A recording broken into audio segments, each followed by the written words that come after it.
começou uma explosão evolutiva que criou insetos dos mais variados formatos. A Stenodictyon era bastante parecida com a libélula de nossos dias.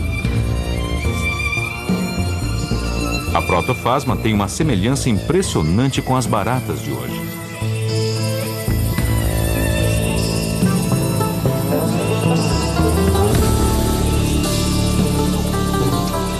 Enquanto isso, nossos ancestrais anfíbios se dirigiam à Terra, mas com anatomias cujas diferenças são chocantes.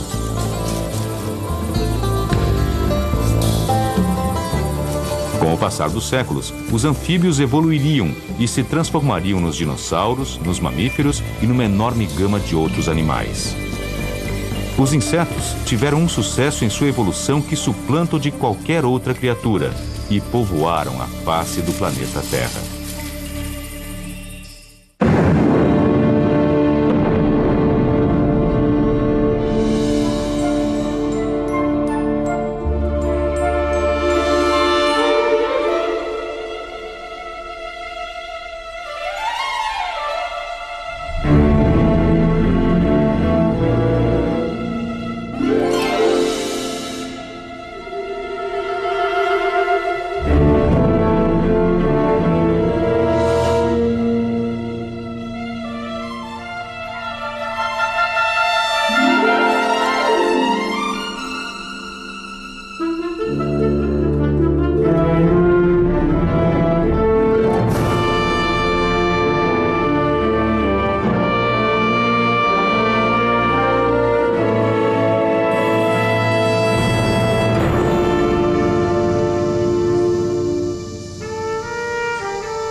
Há 150 milhões de anos, os vertebrados terrestres do nosso mundo já haviam alcançado um progresso considerável.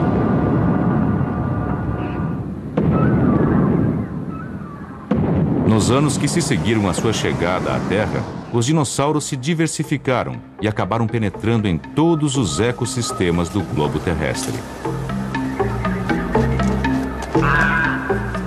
No auge do seu reinado de 100 milhões de anos sobre a Terra, os dinossauros eram um modelo de sucesso evolucionário.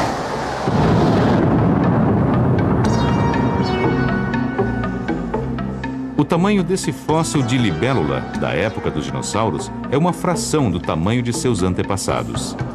Dado o grande número de predadores que os atacavam, os insetos inverteram sua estratégia inicial de sobrevivência, diminuindo em tamanho com o passar do tempo.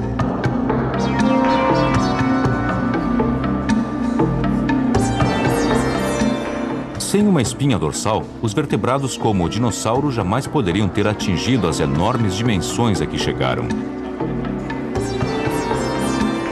Uma coluna resistente aguenta um corpo maior.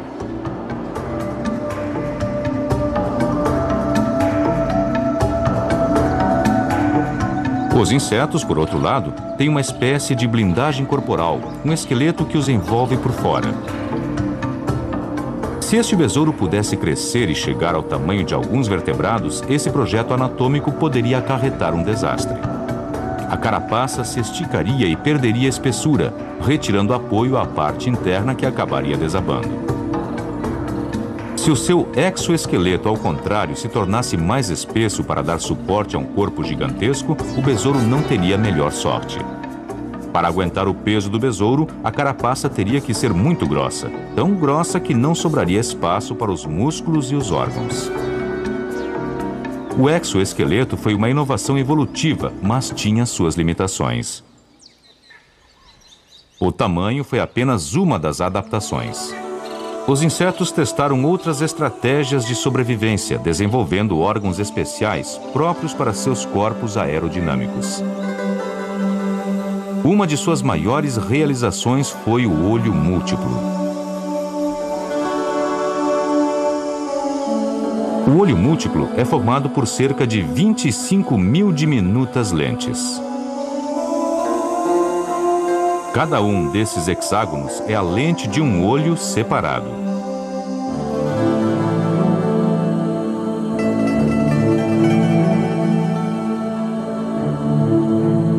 Visto de lado, o olho múltiplo parece muito fino, como um pedaço de filme.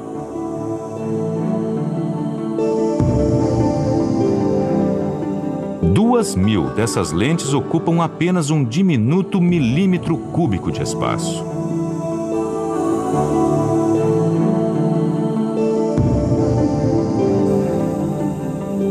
Isto é um olho múltiplo artificial projetado para simular a visão de um inseto.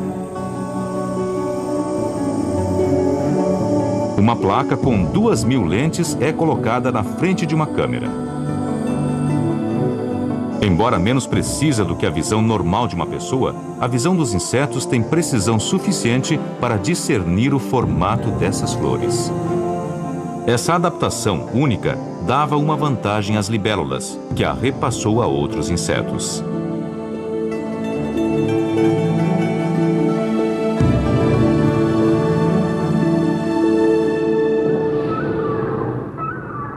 No drama evolucionário da Terra, o que ou quem sobrevive ou desaparece pela extinção é uma incógnita. O surgimento das plantas que florescem, ou angiospermas, ocorreu no fim do reino dos dinossauros, e uma nova era de insetos e mamíferos que floresceu em meio às flores. Os insetos podem ver cores sob luz ultravioleta, coisa que os humanos não podem fazer. Observadas através de uma câmera que simula a visão dos insetos, elas não se parecem com as flores que vemos a olho nu. Esses centros de cores vivas chamam a atenção como anúncios luminosos em estradas. Cada planta atrai certos insetos. Sob esse relacionamento mútuo, tanto flores como insetos prosperaram. As florestas do período Jurássico ofereciam um banquete à nova forma de vida. O pólen das flores envolvia a floresta como se fosse chuva fina.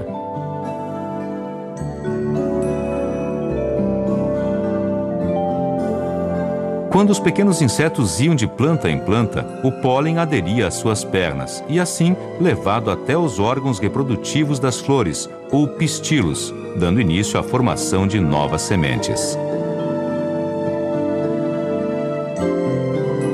As flores se espalharam por toda a parte, ajudadas pelos besourinhos de ouro.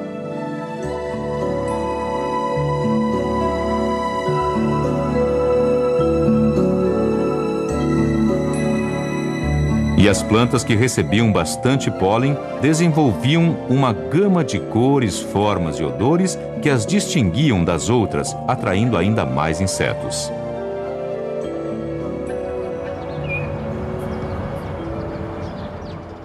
Neste laboratório a céu aberto, o Dr. Carl Nicholas, biólogo da Universidade de Cornell, estuda os procedimentos de alianças imemoriais. A polinização feita por insetos permite que uma planta envie seu pólen a outra usando o cérebro dos insetos para garantir que a receptora seja da mesma espécie da doadora. É possível, por exemplo, que plantas angiospermas estejam a quilômetros uma da outra. Duas plantas da mesma espécie em florescência separadas por quilômetros, os insetos podem transportar pólen por essa distância. As plantas não podem se mover, mas os insetos podem. As plantas gimnospermas dependem do vento para o transporte do seu pólen a distâncias menores. Assim, pode-se ter angiospermas espalhadas por uma grande área que ainda tenham sucesso em sua reprodução. Mas se você planta pinheiros a grande distância um do outro, eles não vão poder se reproduzir. Widely scatter pine trees, they're not as reproductively successful. As novas angiospermas em florescência tinham uma vantagem sobre as outras plantas, que era a velocidade com que se reproduziam.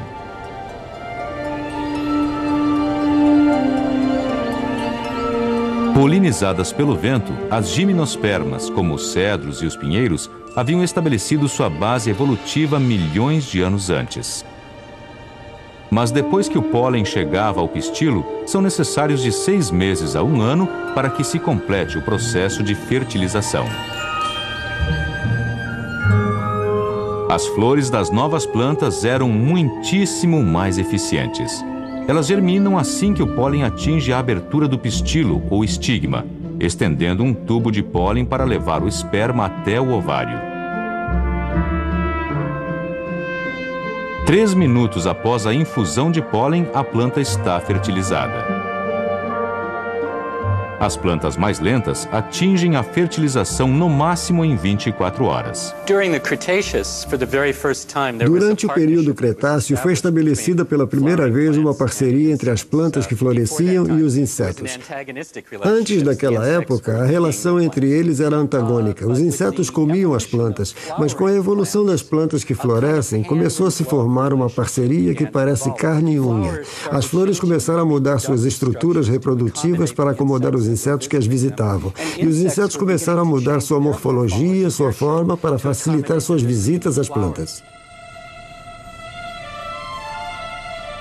O néctar produzido pelas plantas em floração era um atrativo fortíssimo para seus parceiros na sua evolução.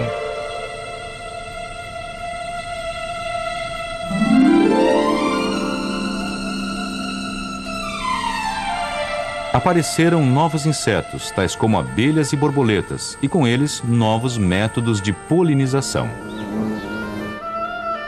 Só um tipo de abelha pode ajudar a fertilização desta planta de gengibre.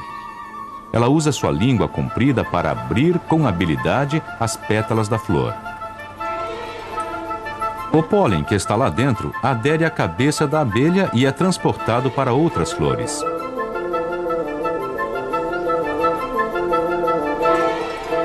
A abelha, por sua vez, é recompensada com o néctar, inacessível para outras espécies.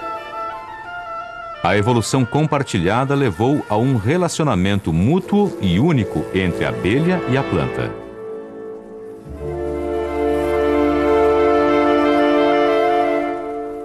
O esforço de cooperação produziu uma explosão de insetos e de plantas de formas e texturas praticamente infinitas. Um gorgulho de menos de 1 centímetro. Sua longa tromba, que procura pólen, o faz parecer com um elefante em miniatura.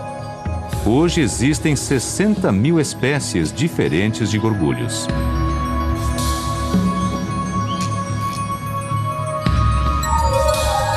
Continuando com seu tamanho reduzido e capazes de se adaptar a uma enorme gama de habitats e de fontes de alimento, os insetos são mestres em sobreviver.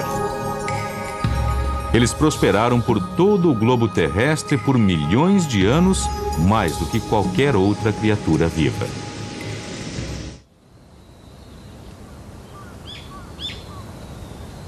Uma cooperativa modelo em plena atividade nas capoeiras dos subúrbios de Tóquio.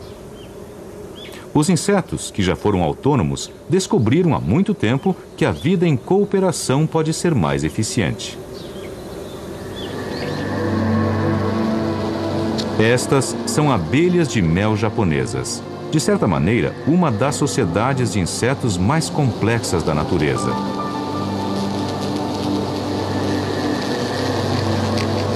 A população desta colônia é de 10.000 abelhas. Existe um rígido sistema de castas que mantém uma clara divisão do trabalho.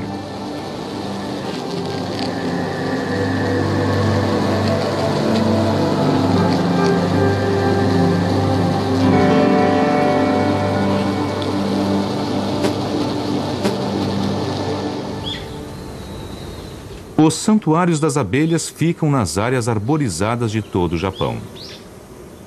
De vez em quando, a atmosfera muda e esses paraísos tranquilos viram um campo de batalha. Uma vespa tenta atacar as abelhas que entram e saem da colmeia.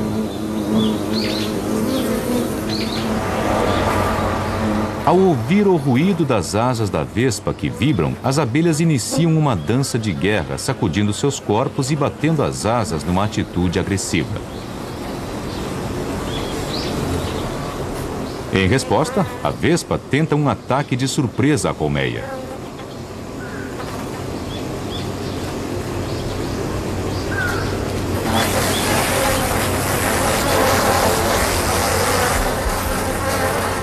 A vespa é muito maior do que as abelhas.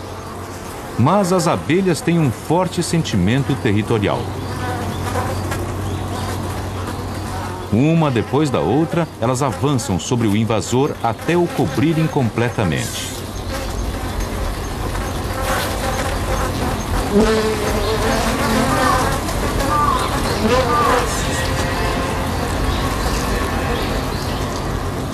Uma câmera sensível ao calor revela que as abelhas que se agarraram à vespa se aquecem cada vez mais.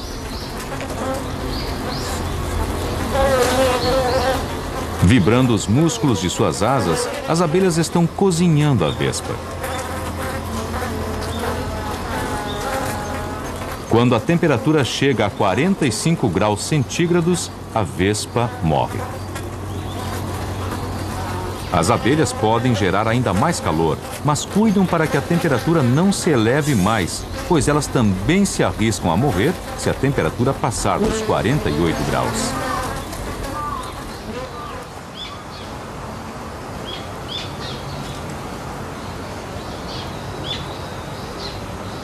Esse ardiloso método de defesa permite que as abelhas vençam inimigos de maior porte do que o delas.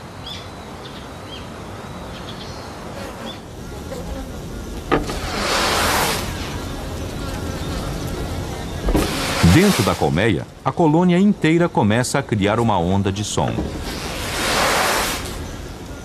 Como um esquadrão de aviões de caça, esses insetos dão uma demonstração de força a seus inimigos.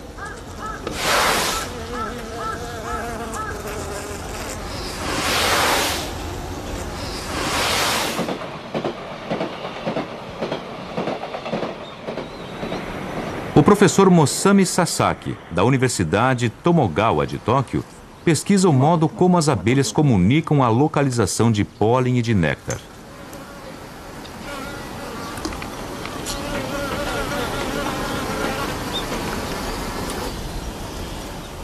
Ele coloca primeiro um alimentador artificial a cerca de 100 metros da colônia. As abelhas que vão ao alimentador são premiadas com água açucarada. A primeira abelha que visita o alimentador é marcada de azul. As outras abelhas e os cientistas vão prestar muita atenção nela quando ela voltar à colmeia.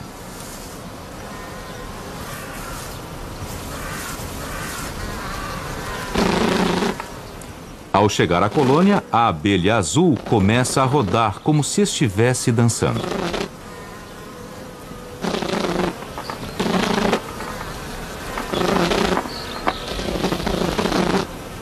As abelhas que assistem à dança são marcadas de laranja.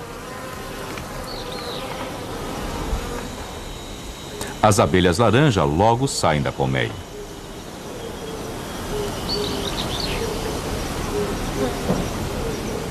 Uma por uma, elas se dirigem diretamente para o alimentador artificial. Todas as abelhas encontram o caminho. Como sabiam onde estava a recompensa?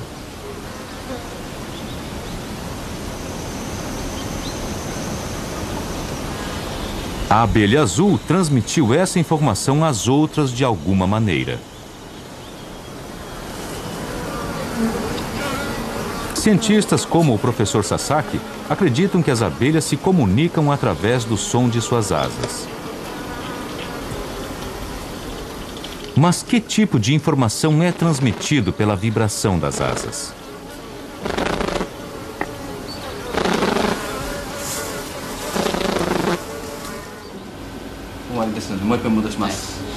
O grupo liderado pelo professor Sasaki gravou o som das asas das abelhas para estudá-lo no laboratório. O professor Sasaki acha que o som produzido pela vibração das abelhas indica a distância da colmeia até a fonte de alimento. Nós achamos que as abelhas que estão recebendo a informação de um membro da colônia balançam suas antenas sobre a abelha que está dançando, mais ou menos assim. Elas interpretam as vibrações captadas por suas antenas e aí voam para as flores. Às vezes nós colocamos a isca a poucos metros da colônia, outras vezes a quase 1 quilômetro. As abelhas que retornam dançam. Já identificamos que se dançam por 1 segundo, a fonte de alimento está a uns 700 metros da colmeia. E é isso que elas estão comunicando às outras. Se observada de perto, a dança é mais complexa do que parece. A abelha fica sempre apontada na mesma direção e, enquanto vibra, gera som.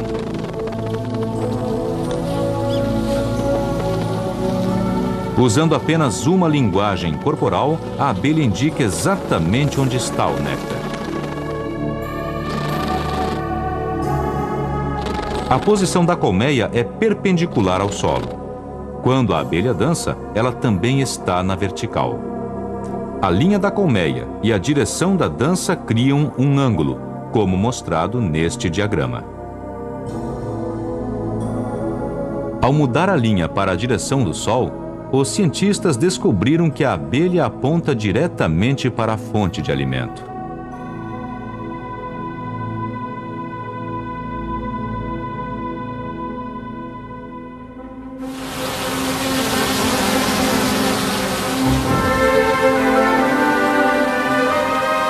Através de uma ação coletiva, essas criaturas simples forjaram comunidades que resistiram às pressões ambientais.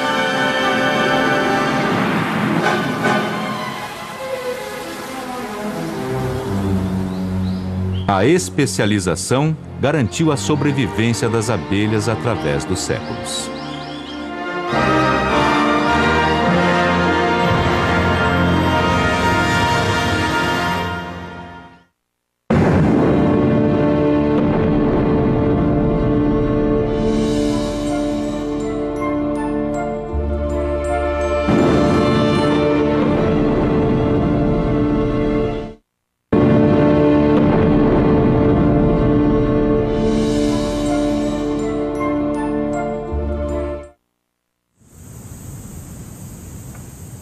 Ao longo de milhões de anos, a lenta acumulação de pequenas adaptações transformou os insetos num grupo diversificado e resistente.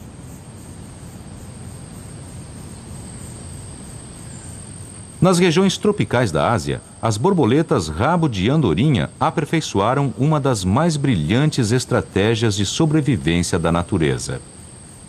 A pupa de uma rabo de andorinha está escondida de forma bastante inteligente nos galhos desta árvore. Ela está camuflada de verde para ser confundida com a folhagem. Mas aqui, uma pupa da mesma espécie aparece na cor marrom. Para se protegerem de seus principais predadores, os pássaros, as pupas da rabo de andorinha ajustam suas cores para se encaixar nas cores ambientes. O que, na verdade, determina a cor de uma pupa de rabo de andorinha? O Dr. Kiichi Honda, da Universidade de Hiroshima, no Japão, propõe que a resposta esteja vinculada à textura dos galhos. Ele prepara 2 fios. Um é verde e áspero. O outro é marrom e liso. Essas condições são uma inversão das condições naturais. Os insetos quase não podem ver, mas podem sentir a superfície do fio enquanto se arrastam por ele. Escolher um local seguro para fixar seu casulo é seu último ato como larva.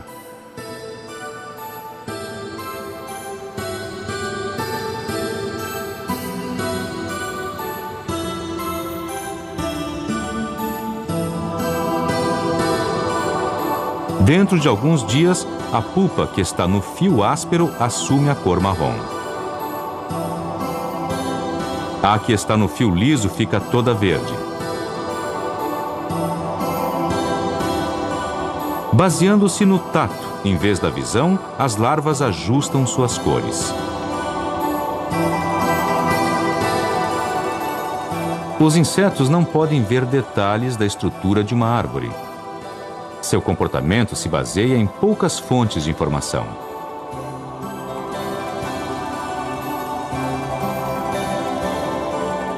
Na natureza, uma superfície lisa significa um galho verde. Uma superfície áspera identifica um galho marrom. É um conceito simples, mas imprescindível para a sobrevivência.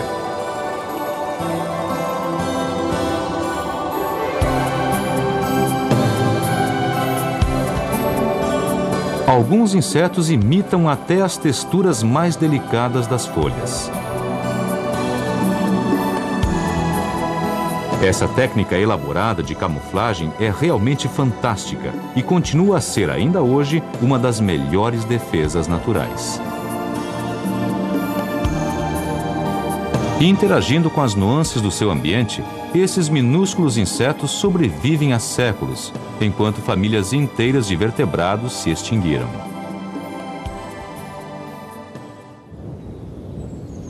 Esses são os subúrbios de Frankfurt am Main, na Alemanha. Há 50 milhões de anos, esta área era um lago cercado por uma densa floresta. De tempos em tempos, gases vulcânicos letais borbulhavam nessas águas.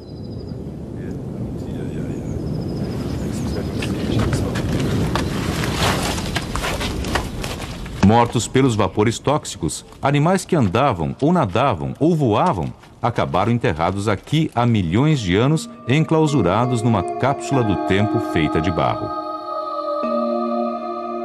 Este fóssil de besouro cintila uma linda cor azul metálico. É um besouro joia pré-histórico.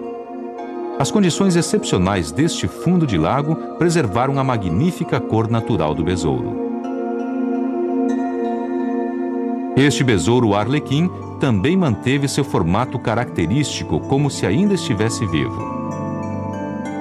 No total, foram encontradas 400 espécies de insetos aqui no Poço de Óleo de Messel.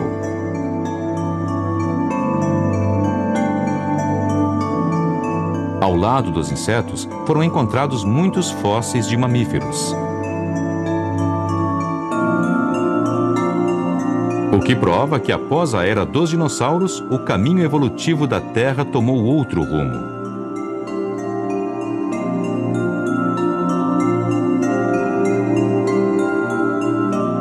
Uma cabeça surge desses vestígios escuros.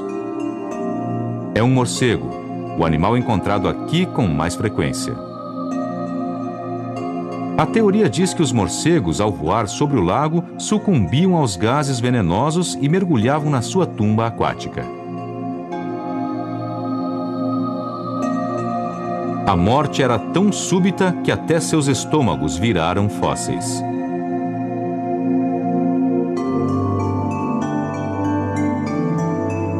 Este olho composto foi encontrado no trato digestivo de um morcego fossilizado.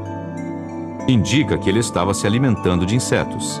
Escamas de corpos de mariposas também apareceram em estômagos de morcegos.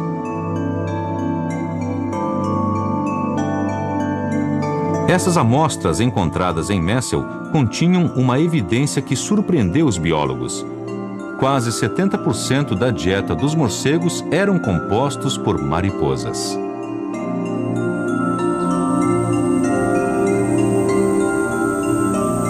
Para escapar dos pássaros que se alimentavam delas, com o passar do tempo, as mariposas começaram a adotar um horário noturno. Hoje em dia, há mais de 200 mil espécies de mariposas na Terra. Os morcegos já são animais noturnos há mais de 50 milhões de anos. A maioria dos morcegos modernos ainda come mariposas. Eles se escondem em cavernas e fendas de rocha durante o dia e saem à noite à caça de presas.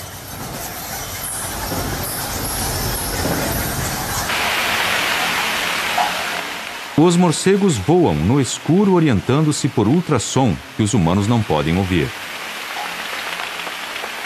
Um microfone especial foi desenvolvido para captar os sons emitidos pelos morcegos. Usando o ultrassom como um radar para se posicionar com relação a objetos e presas, os morcegos voam livremente pela noite da floresta.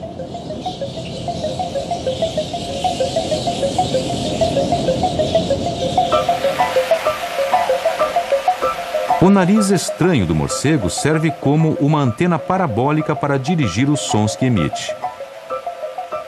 Suas grandes orelhas podem ter a metade da dimensão de sua cabeça.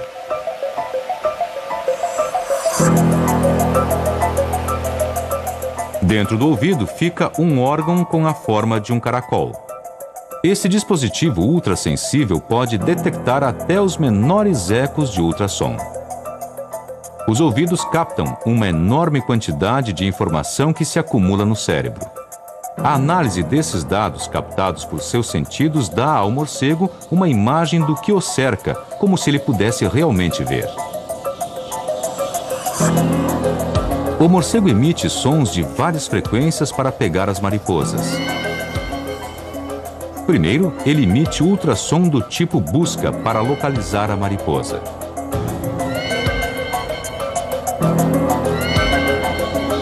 Quando detecta com precisão a forma, a localização e a velocidade de sua vítima em potencial, o morcego pode mergulhar para o ataque como se fosse um míssil guiado a laser.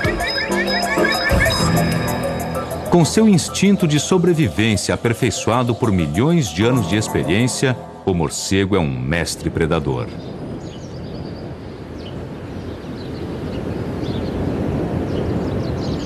Esta é a Universidade de Toronto, no Canadá. É aqui que o zoólogo Dr. James Fullard estuda os mecanismos de defesa das mariposas. Ele já sabe que as mariposas têm um órgão especialmente destinado a ajudá-las a fugir dos morcegos. As mariposas já voavam à noite e não tinham ouvidos antes da chegada dos morcegos. E quando os morcegos começaram a voar, quando eles começaram a emitir seus sinais de radar, as mariposas tinham que encontrar um meio de identificar a chegada dos morcegos.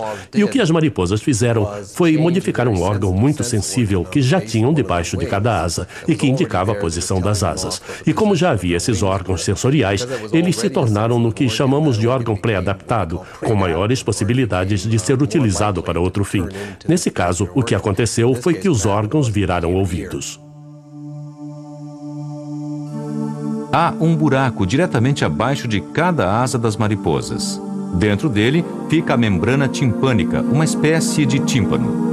E mais para dentro do buraco ficam as duas células que captam o ultrassom emitido pelo morcego. Mas como a mariposa consegue se defender do ataque usando apenas esse sistema rudimentar? A mariposa sabe que o morcego está se aproximando porque ela consegue ouvir os ultrassons. Quanto mais perto o morcego estiver, mais alto é o ruído que ela escuta.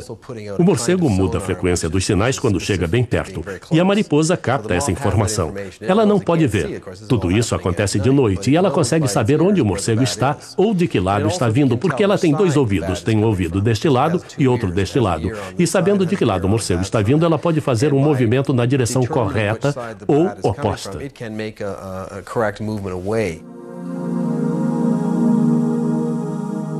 O Dr. Fullard usa gravações do ultrassom dos morcegos para determinar como as mariposas podem escapar desses predadores. Este é o ultrassom emitido pelos morcegos.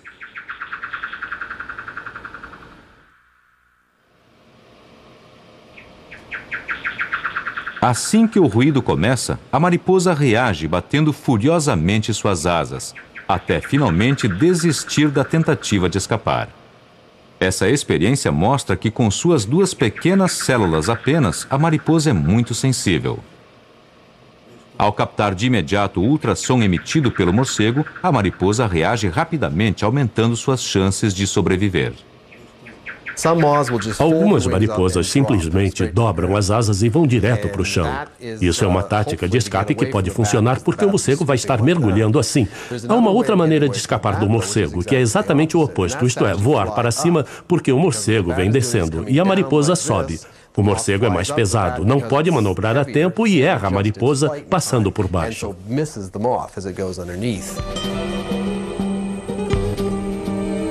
As mariposas que estavam voando foram expostas às mesmas gravações. No instante em que o ultrassom estimula a mariposa, ela parece cair em direção ao solo. A paralisação por luz estroboscópica mostra que a mariposa, na realidade, faz uma curva e mergulha. Ela escapa do morcego simulado nessa fração de segundo. Com o predador a apenas 1 metro dela, a mariposa desaparece do radar do morcego. Os insetos que duraram mais sobre esta terra foram os que tinham os sistemas nervosos mais simples. Não adianta contar as células nervosas para dizer se um animal é melhor do que outros animais. Todos os animais evoluíram para o que têm que fazer na vida. E é a evolução que permite que eles façam isso. A evolução não julga nem escolhe. Ela não diz, este animal é melhor do que aquele. Ela deixa que os animais decidam quem é o melhor. Os que tiverem sucesso sobrevivem, os outros não. Isolada numa cápsula de âmbar, esta formiga e esta larva estão como que congeladas há 20 milhões de anos. Onde será que elas estavam indo quando o tempo parou de repente?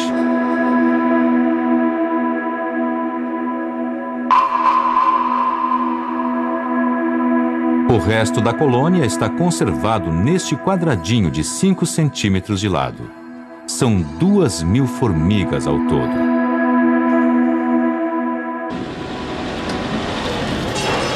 Os pesquisadores da Universidade Livre de Bruxelas estão tentando entender como funcionam essas sociedades complexas.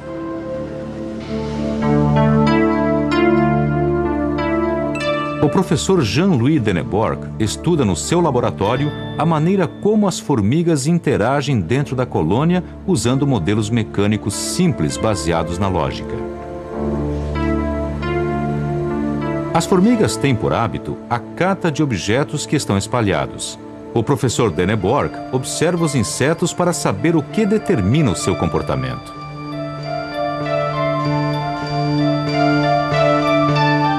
Sua pesquisa o levou a concluir que cada formiga é programada pela natureza para seguir um conjunto simples de regras. Ele testa suas teorias usando robôs com a aparência de uma formiga. Eles são programados com instruções simples e lógicas. O restante é deixado por conta do acaso. Se um robô encontra um pauzinho, ele o pega e sai carregando. Se ele encontrar um outro pedacinho de pau, ele deixa cair o que estava carregando e sai numa direção aleatória. Com o passar do tempo, aparece um claro padrão de comportamento, embora os robôs operem totalmente independentes uns dos outros.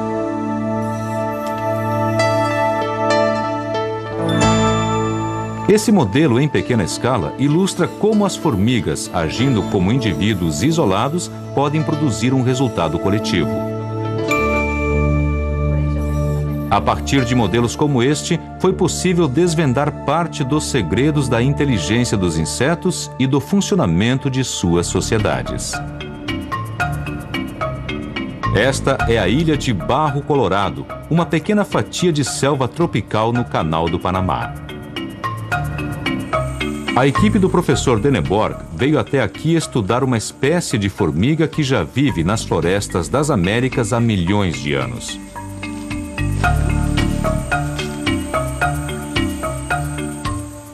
As cortadeiras de folhas. Elas marcham pela floresta abrindo uma rede de trilhas largas. Elas as percorrem em comboios que chegam a ter um comprimento de centenas de metros. Esses pequenos insetos deram-se extremamente bem na cadeia evolucionária. Em selvas como esta, as cortadeiras de folhas destroem mais vegetação do que qualquer outra criatura.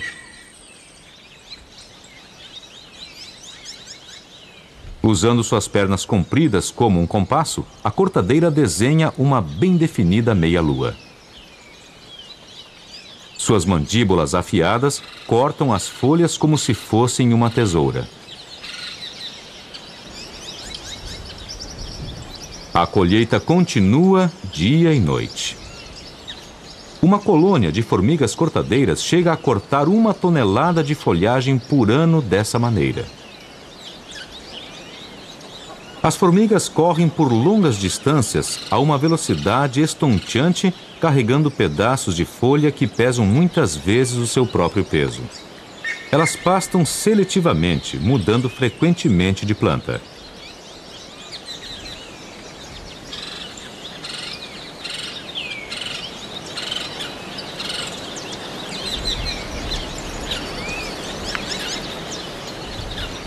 Quando uma folha caída bloqueia o seu caminho, elas removem rapidamente o obstáculo. Séculos de experiência fizeram com que elas se tornassem eficientes exploradores florestais. Como todas as formigas, as cortadeiras são uma sociedade de fêmeas, todas nascidas da mesma rainha. Somente as maiores executam o trabalho pesado de carregadora na selva. As formigas vivem em enormes colônias, com populações que podem chegar a 5 milhões. Como membro de uma das mais antigas sociedades baseadas na agricultura, cada formiga tem tarefas a cumprir. Formigas de porte médio continuam o processo dentro do formigueiro, picando as folhas em pedaços menores.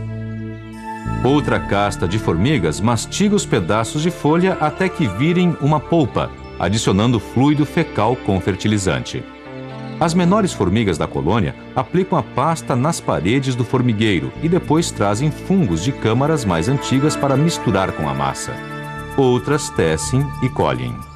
Em pouco tempo, a massa estufa em flocos brancos por todo o formigueiro, fornecendo comida suficiente para toda a colônia.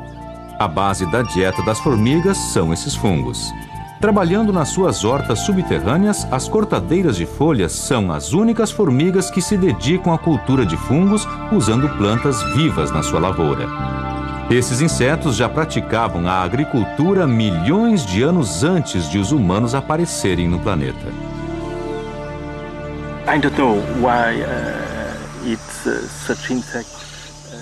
Eu não sei por que os insetos me atraem tanto.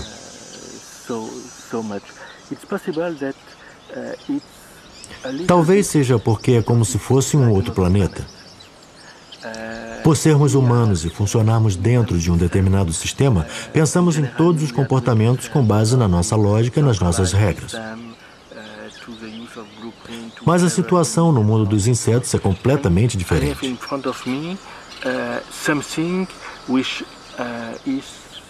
Aqui na minha frente eu tenho algo que é mais forte e mais original do que todos os livros de ficção científica que já li na minha vida.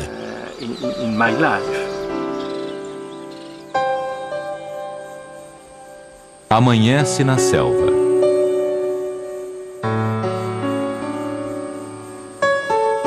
A hora do rush já começou.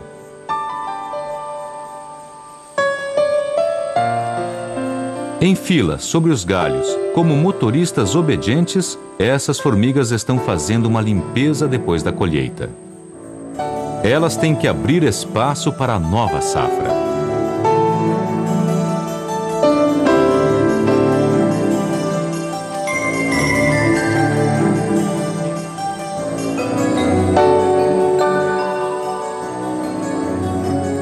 As formigas empilham os restos num determinado lugar. É sua própria composteira. A montanha de folhas descartadas acabará retornando ao solo e servirá de rico fertilizante para a floresta.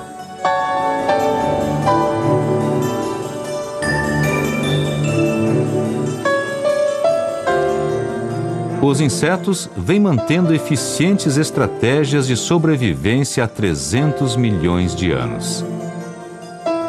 Dando respostas positivas às pressões evolucionárias, modificando seu tamanho e tornando-se mestres da camuflagem, suas comunidades continuam a ter grande sucesso. Hoje, os insetos representam pelo menos 70% das espécies animais da Terra. Na loteria da vida, eles ganharam dos dinossauros e de uma série de outras criaturas, pequenas e grandes. Adaptados a todos os ecossistemas do planeta, sua sorte parece não ter fim. Nós, os humanos, talvez possamos aprender com a simplicidade eloquente dos insetos para enfrentar os nossos próprios desafios ambientais.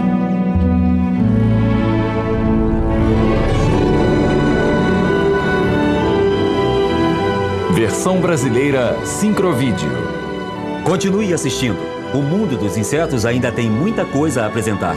Recursos de pesquisa, tópicos para discussão e atividades para a classe virão a seguir em Discovery na Escola.